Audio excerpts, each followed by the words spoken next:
Visakha వాజీ news కి స్వాగతం. నా పేరు మీనా కుంటల. ముందుగా వాజీ హెడ్లైన్స్ చూద్దాం.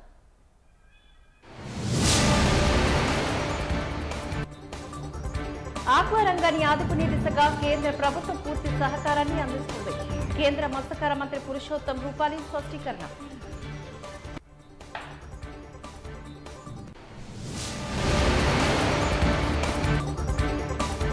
కనీస వేతనాల కోసం సమ్మెబాట పట్టిన పారిశుద్ధ కార్మికులు ఇచ్చిన హామీలు గాలికి వదిలేశారంటూ మండిపడ్డ సిఐటియు నాయకులు ఆర్కేఎస్పీకే కుమార్. అంతర్జాతీయ వేదికపైన గ్రామీణ క్రీడాకారులు రాణించాలన్న మాజీ మంత్రి ఎమ్మెల్యే అవంతి శ్రీనివాస్. 25 కోట్ల మంది ప్రజలతో ఆడుకున్న ఆటలు చాలా అంటూ కౌంటర్ ఇచ్చిన మరో మాజీ. ఇక డీటెయిల్స్ చూద్దాం. ఆక్వా రంగానికి బీమా కేటాయింపు పెంచాలని, సాంప్రదాయక బోట్ల స్థానంలోని మెకనైజ్డ్ బోట్ల మంజూరుకు మత్స్యకారులు ఒత్తిడి తెస్తున్నట్లుగా ఏపీ ప్రభుత్వం ద్వారా తమకు నివేదిక అందిందని కేంద్ర మత్స్యశాఖ మంత్రి పురుషోత్తమ రూపాలి తెలిపారు. National fishery development board NFE 10వ వార్షిక సమావేశం విశాఖలోని ఓ హోటల్లో మంగళవారం నిర్వహించారు. కార్యక్రమానికి గాను ఏపీ, కర్ణాటక రాష్ట్రాల మత్స్యశాఖ మంత్రులతో పాటుగా కేంద్ర రాష్ట్ర ప్రభుత్వ అధికార యంత్రాంగం హాజరైంది.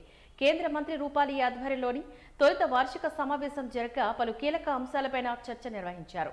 అనంతరం రూపాలి మీడియాతోని సందర్భంగా మాట్లాడుతూ ఏటా మాదిరి ఈసారి కూడా విశాఖలో వార్షిక సమావేశాన్ని నిర్వహించినట్లుగా తెలిపారు. एनएफडीबी के गवर्निंग बॉडी की 10वीं सभा में आज विशाखापट्टनम में इसको एकत्रित किया गया। कर्नाटक के फिशरीज मिनिस्टर और आंध्र प्रदेश के फिशरीज मिनिस्टर दोनों इस मीटिंग में उपस्थित रहे। हमारे विभाग के सचिव महोदय से लेकर सभी वरिष्ठ अधिकारियों की मौजूदगी में इस बैठक का संपन्न हुआ। हमारे फिशरीज सेक्टर के योजनाओं के और कार्यक्रमों के अमल करने का काम एनएफडीबी के माध्यम से पूरे देश में हो रहा है और एनएफडीबी के माध्यम से सारे कामों का इस बोर्ड का इनका जो स्वरूप है, इसके चलते इसके गवर्निंग बॉडी में इसको अप्रूव करना होता है।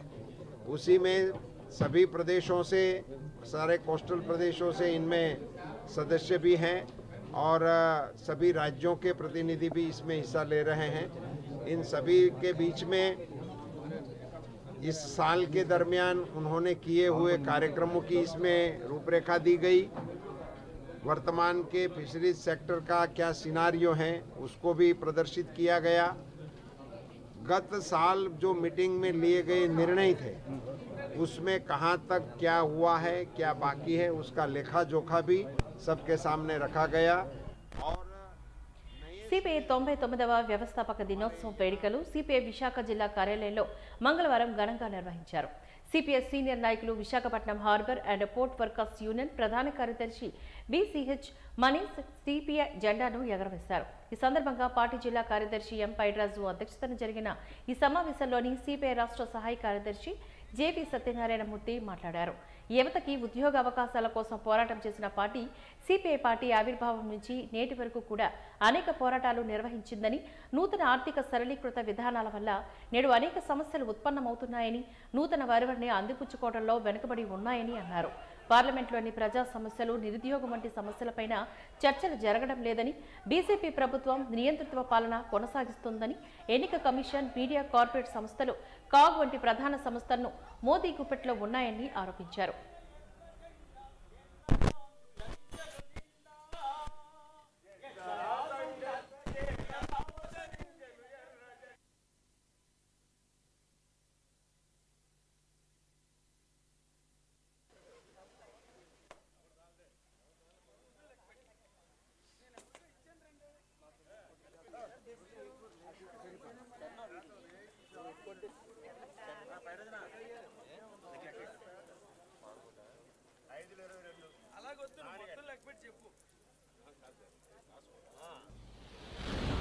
ఈరోజు భారతదేశ వ్యాప్తంగా కార్మికులు, కమ్యూనిస్టు పార్టీ సభ్యులు, క్యాడరు మొత్తంగా అందరూ ఈ కమ్యూనిస్ట్ పార్టీ స్థాపించి 99 సంవత్సరాలు వ్యవస్థాపక దినోత్సవాన్ని జరుపుకోవడం జరుగుతుంది.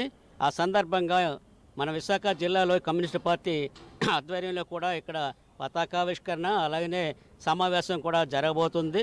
కమ్యూనిస్టు పార్టీ పుట్టిన దగ్గర నుంచి కూడా స్వాతంత్ర పోరాటంలో అనేక రకాలైన పోరాటాలకి నాయకత్వం వహించడం అన్నటువంటి జరిగింది. కమ్యూనిస్టు పార్టీ భావాలు కలిగినటువంటి కార్ల్ మార్క్స్ ఏ సిద్ధాంతాన్ని చెప్పారో అప్పటి నుంచి కూడాను కమ్యూనిస్టు వైపు అందరూ ఆకర్షింపబడి చాలా పోరాటాలు చేయడం జరిగింది. కార్మికుల హక్కుల్ని పరిరక్షించడం జరిగింది. అనేక కొత్త చట్టాలను కూడా తీసుకురావడంలో కమ్యూనిస్టు పార్టీ చాలా తన సముచితమైన బాధ్యతని వహించడం అన్నటువంటి జరిగింది. ఇవాళ కూడాను దేశంలో ఉన్నటువంటి అన్ని రంగాలకి అన్ని పార్టీల్ని కలుపుకొని మరి కార్మికులు అలాగే ప్రజల సమస్యల పరిష్కారం చేయడంలోని కీలకమైనటువంటి పాత్ర వస్తుంది. భవిష్యత్తులో కూడా మరింత తీవ్రమైనటువంటి పోరాటాల ద్వారా ప్రజా సమస్యల పరిష్కారం చేయడం అన్నటువంటిది జరుగుతుందని తెలియజేస్తున్నాం. సిపిఐ ఈ దేశంలో ఏర్పడి 99 సంవత్సరాలు పూర్తి చేసుకొని 100వ సంవత్సరాలకు అడుగు పెడతా ఉంది. 98 పూర్తి చేసుకొని 99లోకి అడుగు పెడతా ఉంది. 1925 డిసెంబర్ 26వ తారీఖుని కాన్పూర్లోని అప్పటికే భారతదేశంలో వివిధ ప్రాంతాల్లోని కమ్యూనిస్టు గ్రూపులుగా పనిచేస్తున్నటువంటి వాళ్ళందరూ కూడా కలిసి అక్కడ సమావేశమై 25, 26 తారీఖుల్లోని 26వ తారీఖు సాయంత్రం ప్రకటన చేశారు. భారత కమ్యూనిస్టు పార్టీ అన్నది ఈ దేశంలో ఏర్పడింది. ఈ దేశ స్వతంత్రం కోసం, అదేవిధంగా దోపిడీ రహిత సమాజ నిర్మాణం కోసం నిత్యం పనిచేస్తుందని చెప్పని ప్రకటన చేశారు. ఆ రోజు నుంచి బ్రిటిష్ పాలనకి వ్యతిరేకంగా కమ్యూనిస్టు పార్టీ స్వతంత్ర ఉద్యమంలో పాల్గొంది. అలాగే అప్పటికి విప్లవ గ్రూపులుగా వివిధ ప్రాంతాల్లో పనిచేస్తున్నటువంటి వాళ్ళందరూ కూడా కమ్యూనిస్ట్ పార్టీలో చేరారు. భగత్ సింగ్ సహచరులు కానివ్వండి, ఇతర ప్రాంతాల్లో బెంగాల్ విప్లవకారులు కానివ్వండి, వీళ్ళందరూ కూడా కమ్యూనిస్ట్ పార్టీలో చేరి స్వతంత్ర ఉద్యమంలో పాల్గొనడమే కాదు, స్వతంత్రం వచ్చిన తర్వాత కూడా భారతదేశంలో దోపిడీ రహిత సమాజ నిర్మాణం కోసం నిరంతరం కృషి చేస్తూ ఉన్నారు. అదే క్రమంలోని స్వతంత్ర భారతదేశంలో ప్రజలకి, పేద ప్రజలకి అనుకూలంగా, కార్మిక వర్గానికి అనుకూలంగా చట్టాలు చేయాలని అనేక పోరాటాలు నిర్వహించి తద్వారా అనేక చట్టాలు తీసుకొచ్చినటువంటి ఘనత భారత కమ్యూనిస్ట్ పార్టీకి దేశంలో ఉంది. వైసీపీ ప్రభుత్వం అధికారంలోకి వచ్చాక ముఖ్యమంత్రి జగన్ అన్ని రంగాల కార్మికులతో ఆడుకుంటున్నారని మాజీ మంత్రి బండారు సత్యనారాయణ విమర్శించారు. మంగళవారం నగరంలోని టీడీపీ జిల్లా కార్యాలయంలో మీడియాతోని ఈ సందర్భంగా ఆయన మాట్లాడారు. పారిశుద్ధ కార్మికులు, అంగన్వాడీ కార్మికులు, భవన కార్మికులు చివరకు మందుబాబులతో జగన్ ఆడుకుంటున్నారంటూ మండిపడ్డారు. ఓ పక్క సొంత చెల్లి తల్లితో ఆడుకుంటూ మరోపక్క స్టీల్ ప్లాంట్ ఉద్యోగులతో ఆడుకుంటున్నారంటూ ఎద్దేవా చేశారు. టిట్కో ప్లాంట్ ఉద్యోగులతో ఆడుకుంటున్నారని, టిట్కో ఇళ్ల లబ్ధిదారులు, వైసీపీ ఎమ్మెల్యేలు, మంత్రులతోని న్యాయస్థానాలతో కూడా జగన్ ఆడుకుందాం ఆంధ్ర పేరుతో ఆడుకుంటున్నారంటూ విమర్శించారు. టీడీపీ ప్రభుత్వం రాగానే మద్యం, ల్యాండ్ శాండ్లోని వైసీపీ ప్రభుత్వం అవినీతిని ఆధారాలతో నిరూపించి జగన్ను జైలుకు పంపిస్తామంటూ హెచ్చరించారు.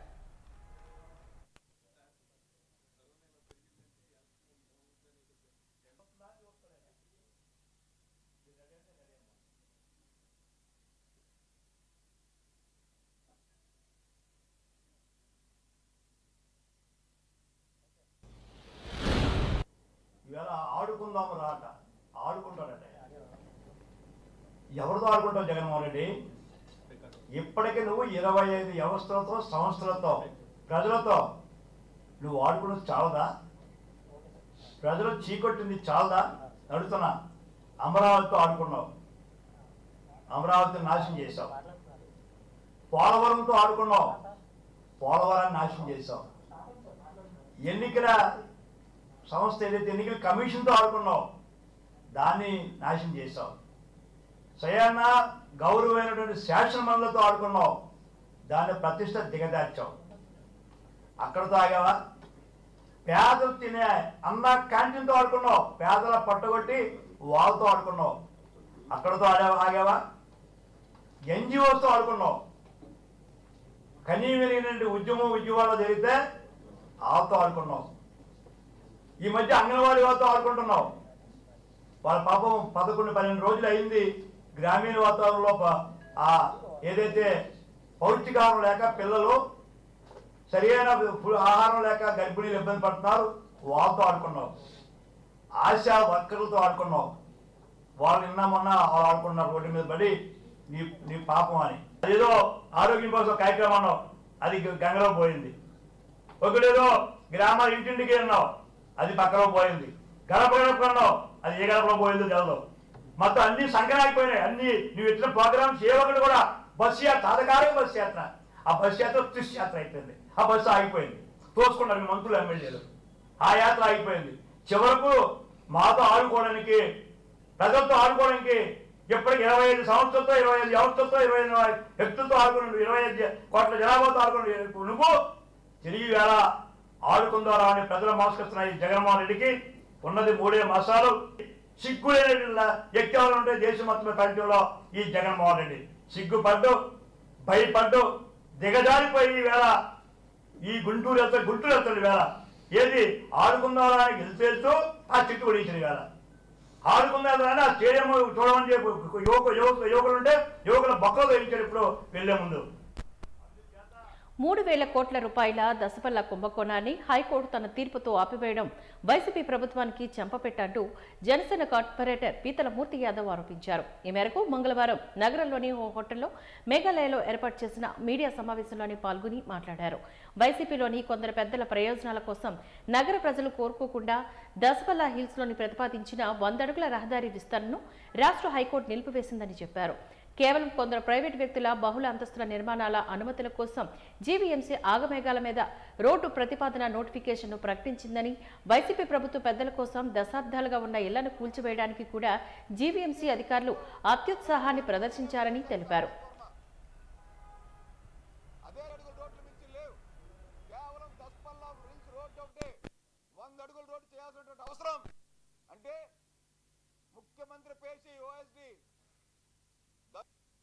శ్రీలక్ష్మిలో నేతృత్వంలో జరుగుతున్న మొత్తం భాగవతానికి 5వ తారీఖు నోటిఫికేషన్ ఇచ్చి 6వ తారీఖున జీవీఎంసీ కౌన్సిల్ సమావేశంలో ఏకంగా 4,64,00,000 రూపాయలు జీవీఎంసీ నిధుల్ని ఆ 100 అడుగుల రోడ్డు వేయడానికి ఆ యొక్క బిల్లుని ఆమోదించేసిన సంగతి మీ అందరికీ కూడా తెలుసు. నిబంధనల విరుద్ధంగా, మున్సిపల్ చట్టానికి విరుద్ధంగా వీళ్ళు తీసుకున్న నిర్ణయం ఏదైతే ఉందో ఆ నిర్ణయాన్ని ఆధారంగా అక్కడ ఉన్నటువంటి కొంతమంది దసపల్ల హిల్స్లో నివసిస్తున్నటువంటి కొంతమంది నివాసులు కోర్టును ఆశ్రయిస్తే జీవీఎంసీ కమిషనర్ సాయికాంత్ వరంకి చెంప చెట్టుగా హైకోర్టు తీర్పు ఇచ్చిన విషయం మీకు దృష్టిలో తీసుకొస్తా ఉన్నాను. హైకోర్టు ఆ యొక్క రోడ్డు నిర్మాణం ఏదైతే ఉందో ఆ రోడ్డు నిర్మాణం పనులు నిలిపివేయాలి, ఆ ఆర్డీపీ ఇచ్చినటువంటి నోటిఫికేషన్ నిలిపివేయాలి, అదేవిధంగా ఆ రోడ్డు కోసం పిలిచినటువంటి టెండరు నిలిపివేయాలని చెప్పి 23వ తారీఖున రాష్ట్ర హైకోర్టు అత్యున్నత న్యాయస్థానం ఇవాళ సాయికాంతవరంకి ఈ రాష్ట్ర ప్రభుత్వానికి 3,000 కోట్ల రూపాయలు విలువ చేసే దసపల్ల భూములు వ్యవహారానికి ఇవాళ చెంప చెట్టుగా ఇచ్చినటువంటి తీర్పును చూసి ఇవాళ జీవీఎంసీ కమిషనర్ సాయికాంత్ వర్మ ఏం సమాధానం చెప్తారు?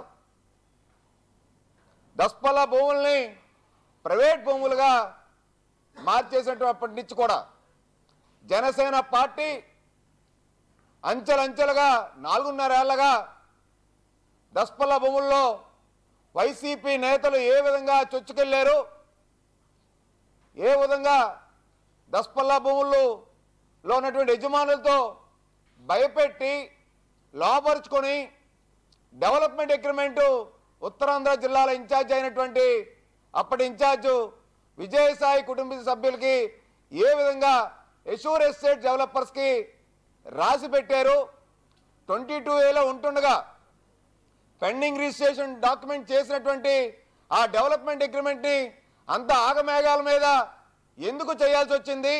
అధికారం ఉంది కదా అనేటువంటి ఒక అహంతో దసపల్ల భూముల్లో 100 అడుగుల రోడ్డు వేసేయాలి అర్ధరాత్రి మీద. ఆ 100 అడుగుల రోడ్డు కేవలం ఎష్యూర్ ఎస్టేట్ డెవలపర్స్కి బహుళ అంతస్తులు నిర్మించడానికి పర్మిషన్స్ కావాలంటే మినిమం 80 అడుగుల రోడ్డు ఉండాలి. దానికోసం 100 అడుగుల రోడ్డు ప్రతిపాదించారు. కాదు విజయసాయి స్కెచ్ అని చెప్పి అప్పుడు కూడా ఉడా మాస్టర్ ప్లాన్కి అభ్యంతరాలు జనసేన పార్టీ ఇవ్వడం జరిగింది. ఇప్పుడు ఏకంగా ఆర్డీపీ ఏదైతే రోడ్ డెవలప్మెంట్ ప్లాన్ ఏదైతే ఉందో ఆ రోడ్ డెవలప్మెంట్ ప్లాన్ ఏకంగా 100 అడుగుల రోడ్డుకు గాను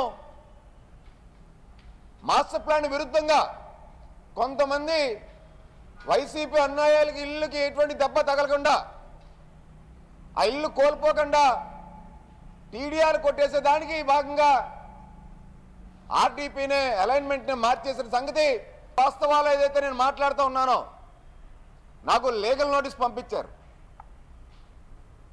నేను చేసిన ఆరోపణలన్నింటికి విజయసాయిరెడ్డి కుటుంబ సభ్యులు చేస్తున్న వ్యవహారం ఏదైతే ఉందో దానికి గాను నాకు నేను మాట్లాడేటువంటి మాటలకి పత్రికల్లో మీడియాలో వచ్చినటువంటి వాళ్ళకు కూడా పత్రికాధిపతులకు కూడా లీగల్ నోటీస్ పంపించారు.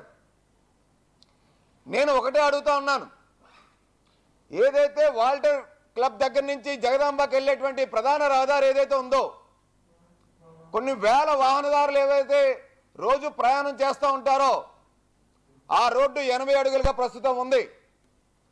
ఏదైతే గ్రీన్ పార్క్ హోటల్ దగ్గర నుంచి వరుణ్ బీచ్ రోడ్కి యాక్సెస్ ఉన్నటువంటి రోడ్డు ఏదైతే ఉందో అది 60 అడుగులుగా ఉంది ప్రస్తుతం.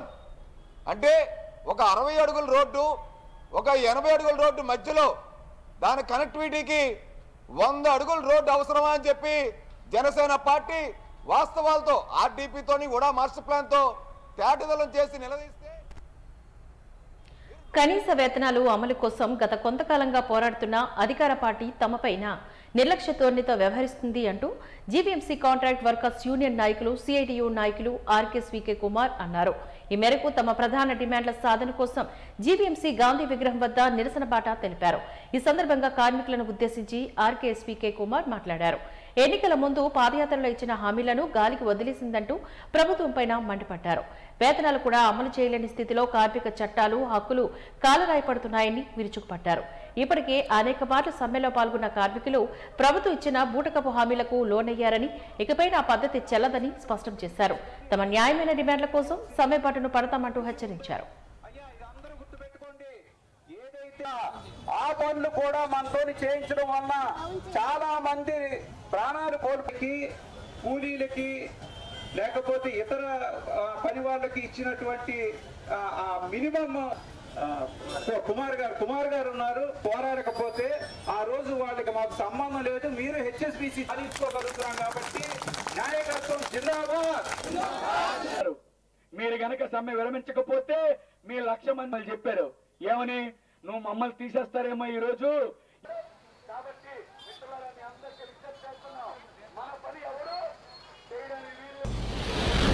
పెట్టుకున్నటువంటి ఏజెంట్లు వాళ్ళు కూడా మేము ఈ దోపిడీని భరించలేకపోతున్నాం, మా వల్ల కావటం లేదు, మాకు కూడా వేతనాలు పెంచండి అని ఈ రోజు నుంచి కొంతమంది 29వ తారీఖు నుంచి కొంతమంది సమ్మెలో దిగుతున్నామని ప్రకటన చేశారు. జగన్మోహన్ రెడ్డి గారు ఎవరిని వాళ్ళ పనులు వాళ్ళు చేసుకొని ఇవ్వటం లేదు. ఈ రోజున గత 15 రోజుల నుంచి అంగన్వాడీ వాళ్ళ పక్కనే చిన్నపిల్లలకి పాఠాలు చెప్పి విద్యాబుద్ధులు చెప్పి తిండి పెట్టి వాళ్ళ ఆలన పాలన చూసుకుంటున్న అంగన్వాడీ వాళ్ళు గత 15 రోజుల నుంచి సమ్మె చేస్తున్నారు. సమ్మె చేస్తుంటే వాళ్ళు అడుగుతున్నాయి కూడా గొంతెమ్మ కోరికలు కాదు, మనం అడుగుతున్నాయి గొంతెమ్మ కోరికలు కాదు. మన ముందునే సమగ్ర శిక్షా అభియాన్ అని వీళ్ళు కూడా టీచర్లే స్కూల్స్ లో పాఠాలు చెప్తూ ఉంటారు, పాఠాలు చెప్పే వాళ్ళ మీద ఇన్స్పెక్షన్స్ చేస్తూ ఉంటారు. వాళ్ళు కూడా ఈ రోజున ఆందోళన చేస్తున్నారు. వాళ్ళు అడుగుతున్నది ఏంటి, సమాన పనికి సమాన వేతనం, మమ్మల్ని పర్మనెంట్ చేయండి. ఈ రోజు ఎవరిని కూడా ఇళ్లలో కూర్చొనివ్వకుండా వాళ్ళ ఉద్యోగాలు వాళ్ళు చేసుకోనివ్వకుండా రోడ్ల మీదకి తీసుకొచ్చింది ఎవరు అంటే జగన్మోహన్ రెడ్డి చేతకాని ప్రభుత్వం అని చెప్పి మనం చెప్తున్నాం. తను మాత్రం ఇంట్లోనే కూర్చుంటాడట, ఎక్కడికి కదలడట. ఎమ్మెల్యేలు కలవనివ్వడు, మంత్రులు కలవనివ్వడు, మన యూనియన్ నాయకులు రిప్రజెంటేషన్ ఇస్తారంటే రిప్రజెంటేషన్ తీసుకోడు. పొద్దున్న అమరావతిలో బయలుదేరి మళ్ళీ మధ్యాహ్నం భోజనం ఇంటికి వెళ్ళిపోతూ ఉంటాడు. ఎక్కడికి వచ్చినాను, ప్రజల తరపున ప్రజల మధ్య ఎక్కడ తిరగటం లేదు. ప్రజల మధ్య తిరిగిస్తే ప్రజల బాధలేంటి కష్టాలేంటి వాళ్ళు ఏం కోరుకుంటున్నారో అని తెలుస్తుంది. ఈ రోజున మొన్న మనం చూసాం, జగన్మోహన్ రెడ్డి గారు తన ముఖ్యమంత్రి అయిన వెంటనే అసెంబ్లీలో చెప్పాడు, కరోనా టైంలో పారిశుద్ధ్య కార్మికుల దేవుళ్లాగా పనిచేశారు, వీళ్ళ కాళ్ళు కడిగి ఆ నీళ్లు నెత్తిన చల్లుకోవాలి అని చెప్పి అసెంబ్లీ సాక్షిగా చెప్పాడు.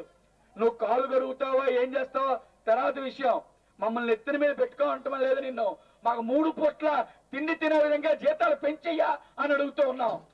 నువ్వేమో సాలువాలు కప్పుతావు, పువ్వులు జల్లుతావు, కానీ మా తిండి మాత్రం పెట్టవు. ఈ రోజు జీతాలు పెంచమని ఎందుకు అడుగుతున్నావు? మొన్న వైసీపీ నాయకులు అక్కడ అంటున్నారు, జగన్మోహన్ రెడ్డి గారు బ్రహ్మాండంగా మున్సిపల్ కార్మికులకు జీతాలు పెంచారు అని. మనం అడుగుతూ ఉన్నాం, ఈ రోజు నా గ్యాస్ బండ 450 రూపాయలు ఉండేది 1150 రూపాయలు అయ్యింది. పెట్రోల్ 60 రూపాయలు ఉండేది 111 రూపాయలు అయ్యింది. ఇంటి అద్దె, పిల్లల స్కూల్ ఫీజులు, వైద్యం ఖర్చులు, మందు ఖర్చులు, ఇలా మందు అంటే తినే ఆరోగ్యం తాలూకా మందులు, ఈ మందు ఖర్చులు అన్ని కూడా పెరిగిపోతూ ఉన్నాయి. మరి జీతం పెరగలేదు ఏమన్నా ఉంది అంటే అది మన రాష్ట్ర మత్స్యకార శాఖ మంత్రి సిదిరి అప్పలరాజు ప్రస్తుత రాజకీయాలపైన సంచలన వ్యాఖ్యలు చేశారు. ప్రశాంత్ కిషోర్ టీడీపీతో కలిసి నడపడం పట్ల, పవన్ కళ్యాణ్ టీడీపీతో పొత్తు పెట్టుకోవడం పట్ల వైఎస్ఆర్సీపీకి అంత ప్రత్యేకమైన శ్రద్ధ లేదని స్పష్టం చేశారు. ఇద్దరు పీకేలు కలిసి అధికార పార్టీపైన ఎటువంటి ప్రభావాన్ని చూపలేరంటూ విమర్శించారు. తెలుగుదేశం పార్టీ వాళ్ళని కలవటం అన్నటువంటి దాన్ని వైఎస్ఆర్ కాంగ్రెస్ పార్టీ అంత తీవ్రంగా అయితే పరిగణించడం లేదు. ఎందుకు ఈ మాట చెప్తా ఉన్నానంటే, వైఎస్ఆర్ కాంగ్రెస్ పార్టీతో ముందు నుంచి కూడా ఐపాక్ టీం అన్నటువంటిది ఉన్నది.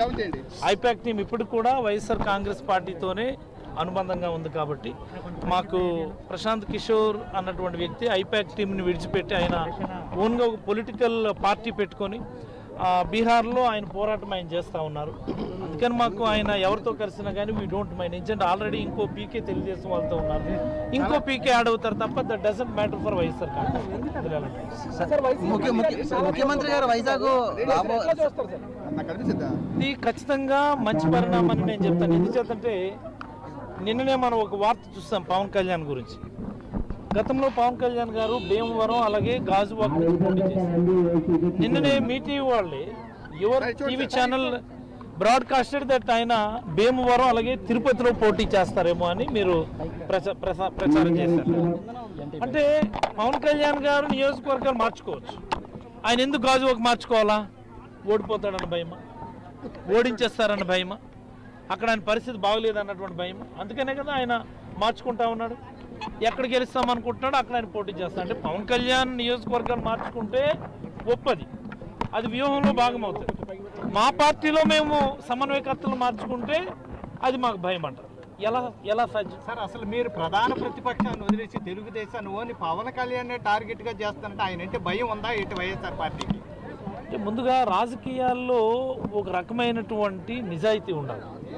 పవన్ కళ్యాణ్ అనేటటువంటి వ్యక్తి పార్టీ పెట్టినప్పటి నుంచి ప్రశ్నించడానికి అని చెప్తూ ఆయన కేవలం చంద్రబాబు నాయుడికి కొమ్ము కాస్తా ఉన్నాడు. కాబట్టి నువ్వు పార్టీ దేనికి పెట్టు?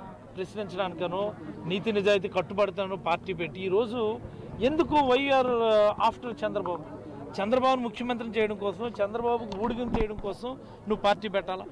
అదేదో నేరుగా నువ్వు తెలుగుదేశం పార్టీలోనే జాయిన్ అవ్వచ్చు కదా. లేదనుకుంటే పార్టీని అందులో విలీనం చేయి. నేను అనుకుంటాను ఈ ఎన్నికల తర్వాత ఖచ్చితంగా జనసేన పార్టీ అనేది తెలుగుదేశం పార్టీలు విలీనం అయిపోతుందని నేనైతే భావిస్తాను. ల్యాండ్ టైటిలింగ్ యాక్ట్ పైన జిల్లాలోని న్యాయవాదులు గత వారం రోజులుగా సమ్మెబాటున పట్టిన విషయం విదితమే. ఈ మేరకు 7వ రోజు కొనసాగిన నిరసనలు విశాఖ భారతదేశం సభ్యులతో సహా పలువురు న్యాయవాదులు పాల్గొని ప్రజల ఆస్తులకు ముప్పు తెచ్చే ల్యాండ్ టైటిల్ యాక్ట్ పైన వ్యతిరేకతను చాటారు. ఈ సందర్భంగా ప్రముఖ న్యాయవాది గంట మోహన్, మహిళా న్యాయవాది సరస్వతి ఈ సందర్భంగా మాట్లాడారు. ల్యాండ్ టైటిలింగ్ యాక్ట్ ద్వారా భూ కబ్జాలు ప్రేరేపించే దిశగా ప్రభుత్వం ప్రయత్నిస్తుంది అంటూ విమర్శలు గుప్పించారు. ప్రజల ఆస్తులకు రక్షణ కరువై ఏ దిశగా ల్యాండ్ టైటిలింగ్ యాక్ట్ను రూపొందించారని, తక్షణమే దాన్ని రద్దు చేయాలని డిమాండ్ చేశారు. న్యాయాన్ని కాపాడే మాకు చట్టాలపైన పూర్తి అవగాహన ఉందని, ఇటువంటి నల్ల చట్టాలను తీసుకొచ్చి ప్రజల ప్రభుత్వ భూములను భూపగాసుల చేతికి అందించే ప్రయత్నాన్ని మానుకోవాలంటే హితవు పలికారు. ప్రజల ప్రభుత్వ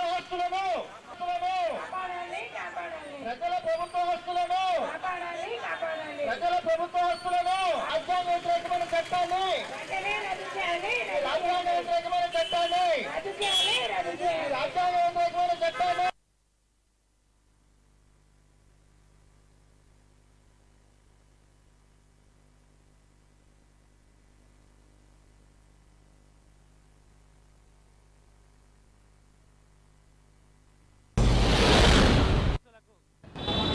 భద్రత లేని ఏపీ ల్యాండ్ టైటిలింగ్ యాక్ట్ రద్దు చేయాలని చెప్పేసి న్యాయవాదులంతా కూడా రాష్ట్ర వ్యాప్తంగా ధర్నాలు, రాస్తారోకోలు, ఇంకా ఇతర రూపాల్లో ఉద్యమం చేస్తున్నారు.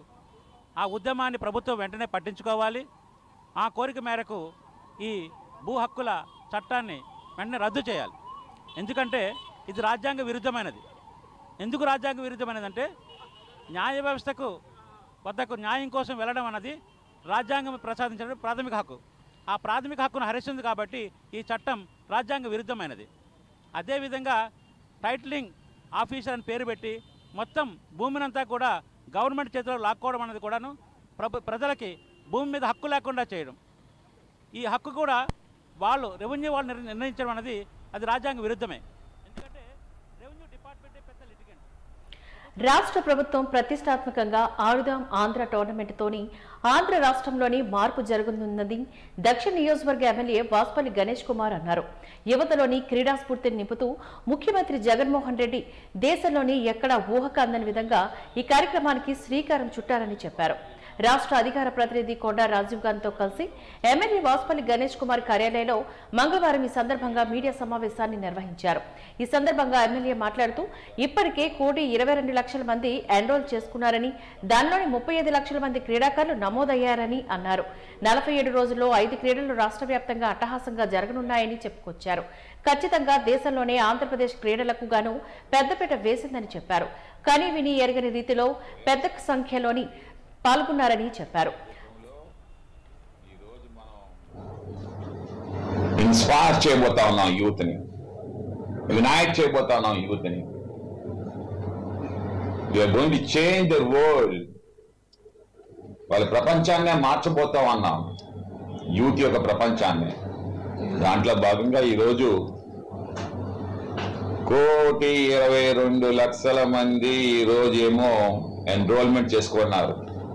వ్యూవర్స్ అవ్వచ్చు, స్పోర్ట్స్మెన్స్ 35 lakhs. అంటే 1,22,00,000 కుటుంబాలు అన్నమాట. 1,22,00,000 అంటే they representing their houses, they representing their వీడి, they representing their constituency, they representing the city. చూడండి, ఆఖరికి ఏంటంటే ఒక విన్నింగ్ స్టేజ్ వచ్చినప్పటికీ they will represent Andhra Pradesh. Aqua రంగానికి బీమా పెంచాలని, మెకనైజ్డ్ బోట్ల మంజూరుకు మత్స్యకారులు డిమాండ్ చేయడం, కేంద్ర మంత్రి పురుషోత్తమ రూపాలి సానుకూలంగా స్పందించడం ఆనందంగా ఉంది అంటూ రాష్ట్ర మత్స్యకార శాఖ మంత్రి సిదిరి అప్పలరాజు అన్నారు. పెదజాలరిపేట సముద్ర తీరాన గంగపుతులతో కలిసి కేంద్ర మంత్రి పురుషోత్తమ ఫలిత కలిసి రాష్ట్ర మంత్రి సిదిరి ప్రత్యేక పూజలో పాల్గొన్నారు. అనంతరం రాష్ట్ర మంత్రి సిదిరి అప్పలరాజు మీడియాతో ఈ సందర్భంగా మాట్లాడారు. ఏపీ, తమిళనాడు, గుజరాత్ రాష్ట్రాల్లోని 1970 కోట్ల ఖర్చుతోని 14 ఫిషింగ్ హార్బర్ల నిర్మాణానికి గాను fisher and aquaculture infrastructure development fund కింద అందజేసినట్లుగా ఈ సందర్భంగా మంత్రి తెలియజేశారు.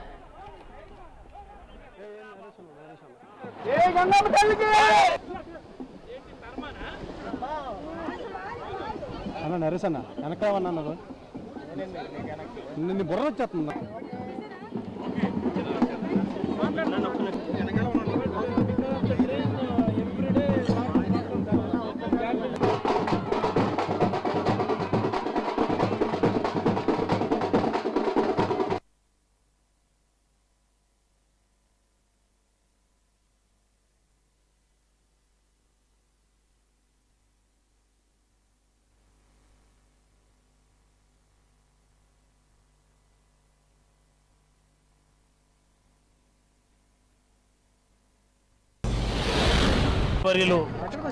పురుషోత్తం రూపాల గారు ఎన్ఎఫ్డిబి జనరల్ బాడీ మీటింగ్ కోసం విశాఖపట్నం రావడం జరిగింది. మరి మార్నింగ్ జరిగినటువంటి జనరల్ బాడీ మీటింగ్లో అనేకమైనటువంటి అంశాలు మత్స్యకారుల అభివృద్ధికి, దేశవ్యాప్తంగా వివిధ రాష్ట్రాల మత్స్యకారుల అవసరాలు స్టడీ చేయడానికి మార్నింగ్ చాలా కూలంకషంగా చర్చ జరిగింది. అందులో ప్రధానంగా క్రాఫ్ట్స్కి సంబంధించి, హార్బర్లకు సంబంధించి, మినిమం సపోర్టింగ్ ప్రైస్కి సంబంధించి, ఆక్వాకల్చర్ అభివృద్ధికి సంబంధించినటువంటి చర్చ చాలా కూలంకషంగా జరిగింది. గౌరవ కేంద్ర మంత్రి వారు చెప్పినటువంటి మాట, ఒక్కొక్క రాష్ట్రానికి ఒక్కొక్కలా ఉంది కాబట్టి అవసరం, వీటన్నిటిని అవసరమైతే మనం రికమెండేషన్స్ని రివైజ్ చేసి పిఎంఎంఎస్వై గైడ్ లైన్స్ అవసరమైతే మార్పులు చేద్దామని చెప్పి చాలా స్పష్టమైనటువంటి హామీ ఇచ్చారు. చాలా సంతోషం. పట్టణ ప్రాంతాల్లోని క్రీడాకారులు జాతీయ అంతర్జాతీయ వేదికలపైన కూడా రాణించేలా వారిని ప్రోత్సహించేందుకు గాను ఆడుదాం ఆంధ్ర అనే కార్యక్రమానికి రాష్ట్ర ముఖ్యమంత్రి శ్రీకారం చుట్టినట్లుగా మాజీ మంత్రి భీమిలి శాసనసభ్యులు ముత్తంశెట్టి శ్రీనివాసరావు పేర్కొన్నారు. ఆడుదాం ఆంధ్ర క్రీడా పోటీలు చంద్రపాలెం జిల్లా పరిషత్ ఉన్నత పాఠశాల మైదానంలో మంగళవారం ఘనంగా నిర్వహించారు. ఈ కార్యక్రమంలోని ఆయన ముఖ్య అతిథిగా పాల్గొని శాసనమండలి సభ్యులు వరదు కళ్యాణి, జిల్లా collector doctor A Mallikarjuna, GVMC commissioner CM Saikanth Varma, DCCB chairman Kola గురువులతో కలిసి జ్యోతి ప్రజ్వలన చేసి లాంఛనంగా ప్రారంభించారు. ప్రజలందరికీ కూడా ఒక హెల్తీ లైఫ్ స్టైల్ని అలవాటు చేయాలి, స్పోర్ట్స్ అనేది ఎంకరేజ్ చేయాలి, మంచి స్పోర్ట్స్ మెన్ మన రాష్ట్రం నుంచి రావాలి, మన సిటీ నుంచి రావాలి అనే ముఖ్య ఉద్దేశంతో ఈ ఆడదాం ఆంధ్ర అనే కార్యక్రమాన్ని ఈరోజు గౌరవనీయులైన మన ముఖ్యమంత్రి వర్యుల వారి చేతుల మీదుగా ప్రారంభించుకుంటున్నాం.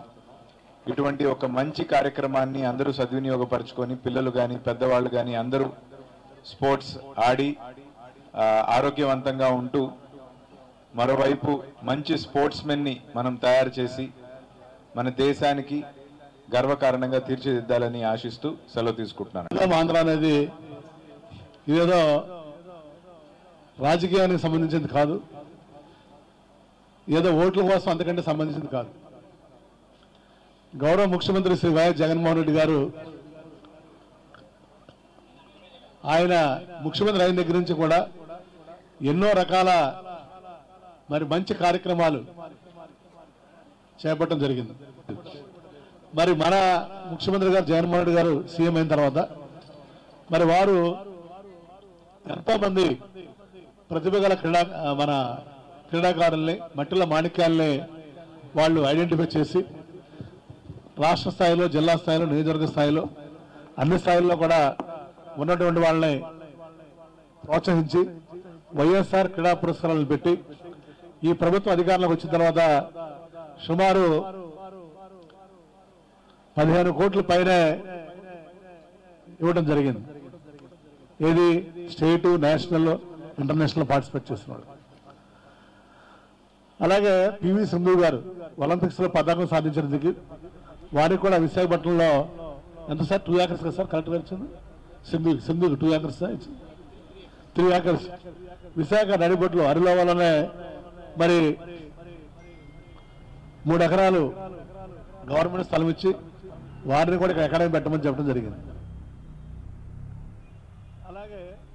ఎంతో కాలంగా పెండింగ్ లో ఉన్న అంగన్వాడీల సమస్యలు పరిష్కరించాలని సిఐటియు జిల్లా కార్యదర్శి ఆర్కేఎస్వి కుమార్ రాష్ట్ర ప్రభుత్వాన్ని డిమాండ్ చేశారు. జీవీఎంసీ గాంధీ విగ్రహం వద్ద అంగన్వాడీలో చేస్తున్న సమ్మె మంగళవారానికి 15వ రోజుకు చేరుకుంది.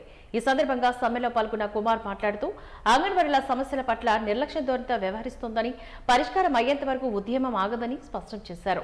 ప్రభుత్వం చాలా నిర్లక్ష్యంగా వ్యవహరిస్తోందని, అంగన్వాడీల ఆక్రందన ప్రభుత్వానికి అర్థం కావడం లేదంటూ మండిపడ్డారు. ప్రభుత్వం తక్షణమే న్యాయమైన సమస్యలు పరిష్కరించాలని డిమాండ్ చేస్తున్నారు. వివోఏలకు, ఆర్పీలకు అంగన్వాడీ సెంటర్లను అప్పచెప్పొద్దంటూ విజ్ఞప్తి చేస్తున్నారు. ఇప్పటికే వివోఏల రాష్ట్ర సంఘం అంగన్వాడీలకు మద్దతు ప్రకటించినట్లుగా తెలిపారు. రాష్ట్ర ప్రభుత్వం అంగన్వాడీలపై చేస్తున్న దుష్ప్రచారాన్ని తక్షణమే ఆపాలంటూ డిమాండ్ చేశారు. ఈ కార్యక్రమంలో జిల్లా అధ్యక్షులు పి పద్మ, అంగన్వాడీల సంఘపు నాయకులు మణి, తులసి, శోభారాణి, వెంకటలక్ష్మి, అధిక సంఖ్యలో అంగన్వాడీలు తదితరులు ఈ కార్యక్రమంలో పాల్గొన్నారు.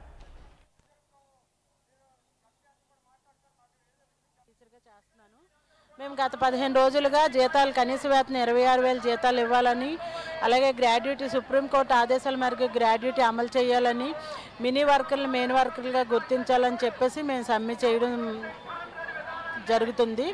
అయితే గవర్నమెంట్ 15 రోజులైనా సరే మా విషయంలోని మరి ఏ విధంగా స్పందించలేదని, అది ఎన్ని రోజులైనా సరే మేము ఈ విధంగా కొనసాగిస్తామని చెప్పేసి గవర్నమెంట్కి తెలియజేస్తున్నాము.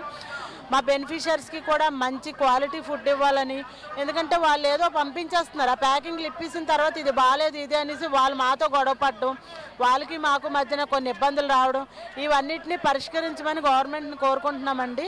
ఈ 15 రోజులైనా సరే కొన్ని ఏవో 62 సంవత్సరాలకి పెంచాము, మాకు ఇప్పుడే 40 సంవత్సరాలకి 35, 40 సంవత్సరాలకి మా కళ్ళు సరిగ్గా కనబడట్లేదండి. యాప్ల వల్ల 3 యాప్లు చెయ్యాలి. ఫేస్ యాప్ అయితే ఒక గర్భిణీ డెలివరీ అయితే ఆవిడ ఏ హాస్పిటల్లో ఉందో కనుక్కొని ఆ హాస్పిటల్కి వెళ్ళి ఫేస్ యాప్ చేయాల్సిన పరిస్థితి. ఆ యాప్లన్నీ చేసుకుంటూ ప్రీ స్కూల్ నడిపించుకుంటూ మాకు వచ్చే జీతాన్నే గ్యాస్ కొనుక్కుంటామా, రెంట్లే కట్టుకుంటామా, కూరగాయలే కొనుక్కుంటామా, ఈ జీతాన్ని వీటికి ఖర్చు పెట్టడమే సరిపోతుంది తప్ప ఆ జీతం మా ఇంటికి కూడా సరిగా మేము పట్టుకెళ్ళడానికి అవలేని పరిస్థితి. ఇప్పుడు గ్యాస్ 1150 రూపాయలు. ఆ గ్యాస్ కొనుక్కోవాలంటే మాకు చాలా ఇబ్బందిగా ఉంటుంది. కాబట్టి ఈ సమస్యలన్నీ వెంటనే పరిష్కరించి ప్రభుత్వం మాకు న్యాయం చెయ్యాలని, చెయ్యని పక్షాన ఎన్ని రోజులైనా ఇక్కడ సమ్మె మేము కొనసాగిస్తూనే ఉంటామని చెప్పేసి ప్రభుత్వానికి మేము హెచ్చరించడం. వాచింగ్ న్యూస్ ముగించే ముందు ముఖ్యాంశాలు మరొకసారి చూద్దాం.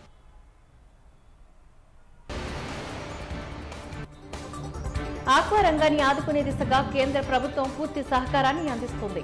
కేంద్ర మత్స్యకార మంత్రి పురుషోత్తం రూపాలి స్పష్టీకరణ.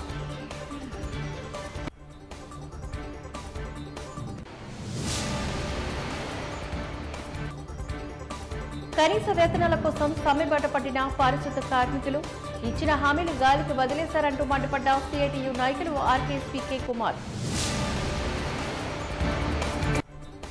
అంతర్జాతీయ వేదికపైన గ్రామీణ క్రీడాకారులు రాణించాలన్న మాజీ మంత్రి ఎమ్మెల్యే అవంతి శ్రీనివాస్. 25 కోట్ల మంది ప్రజలతోని ఆడుకున్న ఆటలు చాలవంటూ కౌంటర్ ఇచ్చిన మరో మాజీ మంత్రి బండారు సత్యనారాయణ. వాచింగ్ న్యూస్ ఇంతటితో సమాప్తం. నమస్కారం.